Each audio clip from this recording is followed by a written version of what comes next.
अमिता बहू, तेरी शादी होने वाली है अगले महीने, ये बस्ता उठाकर कॉलेज जाना बंद कर दे अब। अरे कैसी बात कर रही हो, अभी उसकी उम्र ही क्या है, इतनी जल्दी शादी करने का फैसला मैं नहीं लेने वाला। फैसला लेने के लिए तुम्हें कहा किसने है? अरे मैंने कह दी शादी है तो है अगले महीने। बेचारी अमिता करती भी तो क्या, छोटी सी उम्र में बन जाती है अपने से 2 गुने उम्र के आदमी की बीवी। शादी के बाद देर रात पति घर आता है। खाना लगाओ, भूख लग रही है। अमिता खाना लगाती है। ये क्या बनाया है? वो सारा खाना फेंक देता है। कर्म ही खराब थे जो इतनी कम उम्र की लड़की से शादी करा दी। तभी वहाँ अमिता की सास आ जाती है। अरे हमें क्या पता था कि ये इतनी कामकाज में ढीली है, इसकी माँ ने तो कहा था रॉकेट की स्पीड से काम करती है। अमिता को आए दिन ससुराल में ताने, गालियाँ और कभी कभी तो मार भी पड़ती। सुन जा, अपनी माँ को बोल 50,000 रुपए भेजे, फ्री में नहीं रखना है तुझे।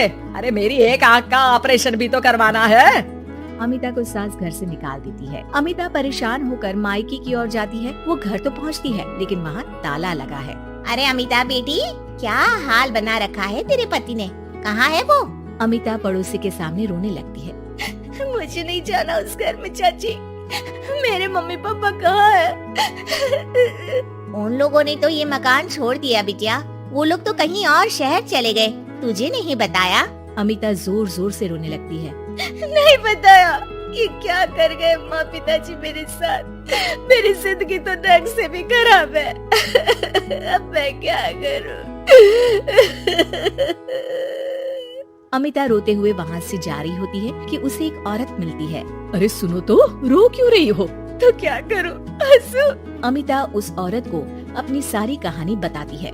देखो, मेरा सिलाई का काम है, अगर तुम चाहो तो मेरे साथ ये काम कर सकती हो। बदले में मैं तुम्हें रहने की जगह, खाना और 1 दिन का 100 रुपया भी दूंगी। अमिता कुछ सोचती है और फिर उस औरत के साथ चल देती है। अब क्या था, अमिता की जिंदगी अपने मायके और ससुराल से दूर एक नए सिरे से शुरू होती है। रहना खाना फ्री होने के कारण अमिता रोज का पैसा बचा लेती। वो आसपास के लोगों के भी कपड़े सिलने लगी। और एक दिन सिलाई सेंटर की एक औरत कहती है, अरे वो साड़ी की कंपनी है ना, वो बिक रही है।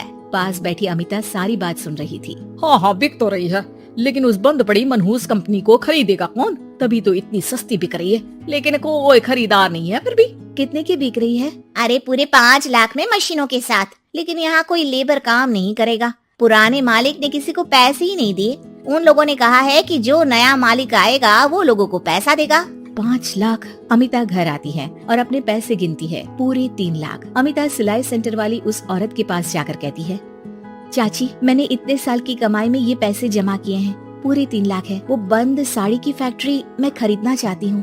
अरे अमिता, पागल हो गई हो क्या? वो 5 लाख की बंद मनहूस फैक्ट्री खरीदेगी, फिर लेबर का बकाया पैसा देगी, और वो फैक्ट्री चलेगी कि नहीं ये भी कोई नहीं जानता। लेकिन अमिता नहीं मानती। वो उस औरत से कहती है कि वो उस फैक्ट्री को खरीदना चाहती है और खरीद कर ही रहेगी। औरत भी अमिता की मदद कर देती है और फिर अमिता के नाम एक साड़ी फैक्ट्री हो जाती है। शुभारंभ वाले दिन अमिता लेबर से कहती है, मैं इस फैक्ट्री को दोबारा खड़ी करना चाहती हूँ, आप लोग इसमें माहिर हैं। मैं नहीं जानती कि पहले वाला मालिक के काम करने का क्या तरीका था, लेकिन मैं अपनी योजनाओं के साथ आई हूँ। मेरे पास आप लोगों को देने के लिए अभी तो पैसे नहीं है, लेकिन मैं वादा करती हूँ 3 महीने में आप लोगों के पैसे ब्याज सहित आप लोगों को दे दूंगी। और ये क्या बात होती है? हम सारा दिन फिर से काम करें और पैसे ना मिले तो हम खाएंगे क्या? सिर्फ 3 महीने की बात है।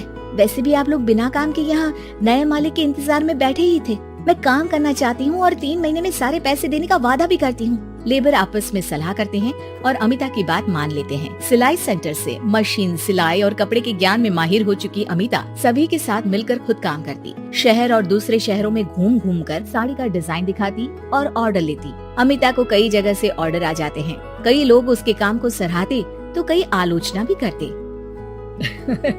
अरे बड़े बड़े व्यापारी बैठे हैं, यहाँ तू कहाँ टिकेगी? लाओ दिखाओ कैसी साड़ी बना रही है तुम्हारी फैक्ट्री। अमिता उन लोगों को साड़ी के डिजाइन दिखाती है कि तभी वहाँ व्यापारी की बीवी आ जाती है। हाय रे, कितनी प्यारी साड़ी है ये, बड़ी महंगी लगती है, मेरे लिए ले लो ना जी। और हाँ, अपनी दुकान में भी रख लो इसे, बहुत बिकेगी मैं कहती हूँ। अमिता मुस्कुराती है, अरे सेठ जी, बड़े बड़े व्यापारियों से नहीं पर अच्छी डिजाइन और क्वालिटी से बाजार में चलती है। अब बताओ कितने का ऑर्डर है आपका? धीरे धीरे अमिता का आत्मविश्वास और बढ़ता है। बड़े बड़े ऑर्डर्स के लिए वो खुद लेबर्स के साथ मिलकर सारा दिन सारी रात काम करती। और फिर वो दिन भी आ जाता है जब अमिता को लेबर को पैसे देने होते हैं। मैं आप लोगों से 3 महीने बाद आज के दिन ये बात करना चाहती हूँ कि मैंने जितने पैसे देने की आपसे बात की थी उतने मैं नहीं दे सकती। हम लोग जानते थे कि पर आपकी कंपनी तो फायदे में है, फिर हमारे पैसे क्यों नहीं देंगी? मतलब आप लोगों के बकाया पैसे, ये 3 महीने के पैसे और ब्याज के साथ मैं आप लोगों को 10% का मुनाफा भी दूंगी। सभी खुश हो जाते हैं। मेरा कोई परिवार नहीं है, लेकिन दिन रात आप लोगों के साथ काम करके मुझे आप लोगों में ही अपना परिवार दिखता है। अमिता की फोटो पेपर में छपती है। उसके बिजनेस मॉडल को पढ़ने के लिए कई बच्चे भी उसका इंटरव्यू करते हैं। अब अमिता 1 से 2 और 2 से 4 फैक्ट्री खोलकर देश में बड़ा नाम कमाती है।